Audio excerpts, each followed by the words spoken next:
Welcome to our latest revision video, this time on the reasons why Hitler became Chancellor of Germany in 1933. This focuses on three particular factors. Firstly, the things that the Nazi Party did to win elections. Secondly, reasons why the German people came to actually support the Nazis. And thirdly, the political deals that Hitler made, which enabled him to become Chancellor. Remember that in November 1923, Hitler and the Nazi Party had launched the Munich Putsch. This was an attempt to start a revolution in Germany by force, and it was a disastrous failure. The people of Munich didn't come out onto the streets, they didn't support the Nazis, the army refused to join them and even opened fire on them. 16 Nazis were killed. Hitler was arrested, charged with treason, and put in prison. Although he only served 9 months of that 5-year sentence, on his release he found that the Nazi Party was shattered. They were a laughingstock, they were a joke. He was the odd little bloke with the dodgy moustache, the funny haircut, who shouted a lot. And the Nazi Party were completely discredited. And yet, by 1933, just 7 years later, Hitler was Chancellor of Germany. That's an amazing political turnaround, almost unrivaled anywhere in the world at any other time in history. So we have to look at, well, how is he doing it? What are the things that the Nazi Party are doing to become more popular? Why are people more receptive to the Nazi Party? And what's helping Hitler become the Chancellor? So let's start with the things that the Nazi Party did to win elections. On his release from prison, Hitler realised that the Nazi Party had to change its policy radically.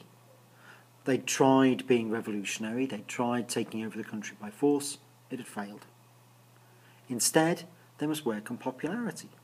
It's a charm offensive. They have to get people to like them, people to vote for them, people to support them.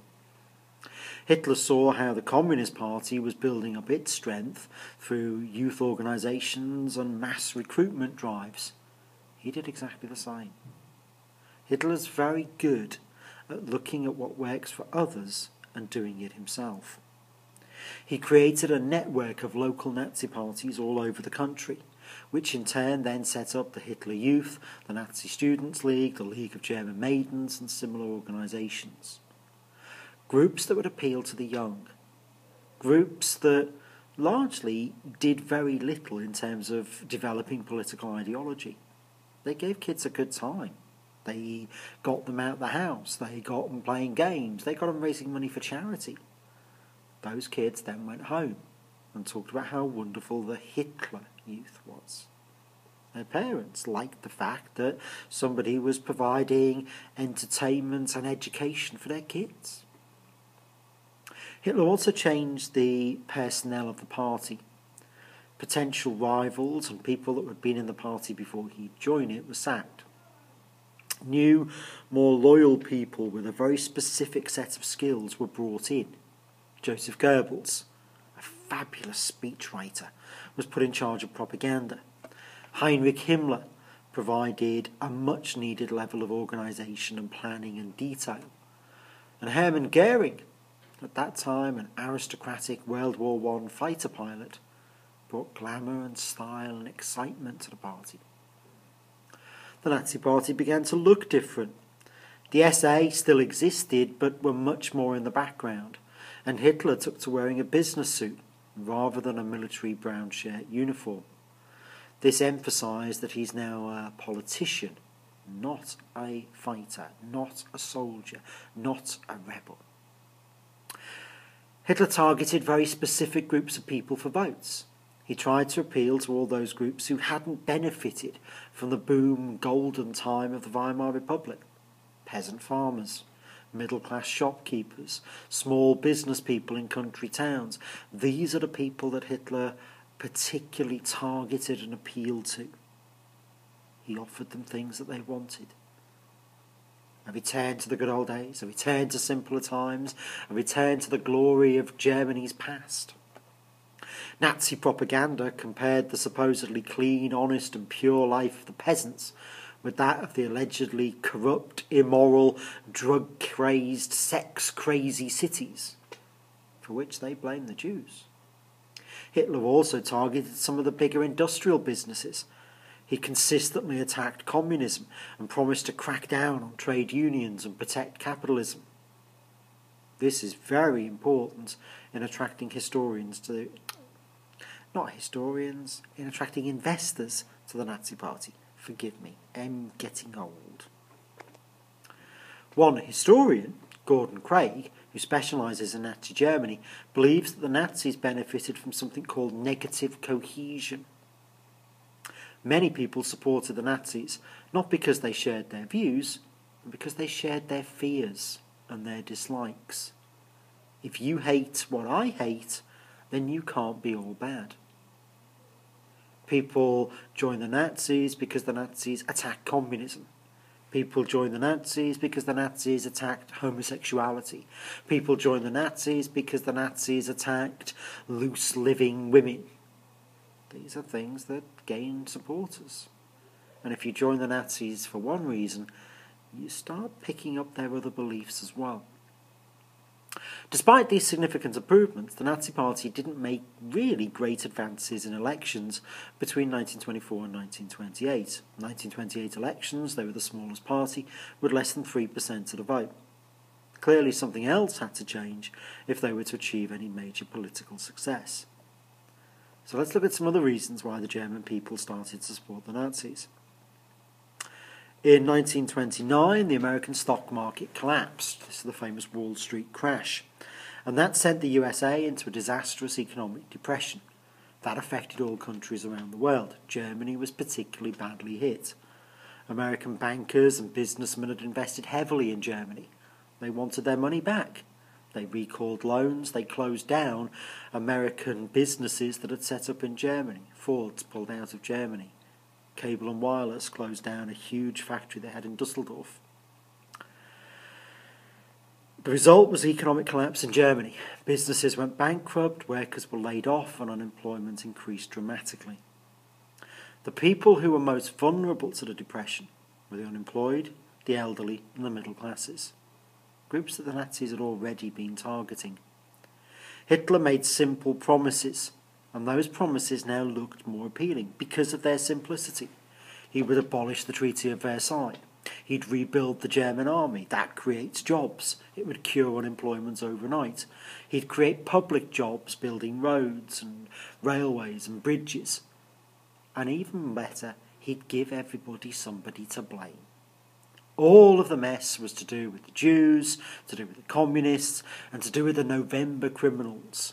That group of left-wing politicians who'd signed the Treaty of Versailles and stabbed the German army in the back. The number of votes won by the Nazis increased at almost exactly the same rate as unemployment. In the July 1932 elections, they gained 230 seats in the Reichstag and became the largest single political party.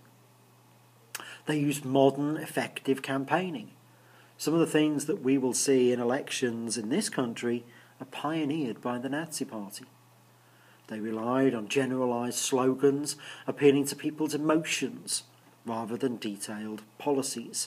They appealed to emotions of fear and loyalty and patriotism. They were clever not to commit to anything in specifically any particular policy. Instead, they talked in vague terms of going back to traditional values and the need of a strong leader, the need to unite behind somebody who could make it all better. In many parts of Germany, communist supporters had rioted and fought with the police. In contrast, the SA and the SS appeared smartly dressed, strong and disciplined, although sometimes the communists who were rioting were really SA men in disguise. People liked this sense of strength and order at a time of chaos, confusion and worry. When people are queuing for soup kitchens, they like the sight of somebody who looks strong and organised and will make things better. The Nazis organised soup kitchens themselves. They provided shelter for the homeless and the unemployed. They looked to be the ones that were helping people. Hitler also made a series of deals which helped him get into power. After the 1932 elections in July, Hitler demanded to be made Chancellor, as the Nazis were now the largest political party. But the president, Hindenburg, hated Hitler and made it his friend Fritz von Papen Chancellor. The Nazis made it then impossible for the Reichstag to operate. They frequently refused to join in debates and walked out of the Reichstag instead of voting on every decision. The Reichstag couldn't work without them. Von Papen was forced to call another election in November 1932, and the Nazis threw everything at that election. And it went wrong. The Nazi vote dropped. They received 2 million less votes than they had in July and dropped to 192 seats. And it looked as if the Nazi momentum, the great ball that had been rolling forward of the Nazi party, had run out of steam. Maybe people got scared of the Nazis, maybe the opposition tried a bit harder. The Nazis looked beaten, and Hindenburg began to see possibilities of ways of working with Hitler. In January 1933, Hindenburg met with industrialists, army leaders and politicians. They agreed to offer Hitler the job of Vice-Chancellor. After all, he still is the leader of the largest party. He is personally a popular politician. He would help make the German government work. Hitler refused to become Vice-Chancellor, his last real gamble, and he insisted on being made Chancellor. Hindenburg and von Papen agreed. They believed that having lost the vote in November, Hitler would be more willing to listen, he'd be more pliable. He'd do what they told him to do. The cabinet would be made up of people like von Papen, who would make most of the decisions, and in theory Hitler would just rubber stamp things. On the 30th of January 1933, Adolf Hitler became Chancellor. That deal put him ultimately in charge. It was Hindenburg's greatest mistake. They believed they could control Hitler, and they were wrong. He's now in power. Thank you very much for watching. I hope you found this useful, and you can now go and do some more lovely, wonderful revision. Thank you.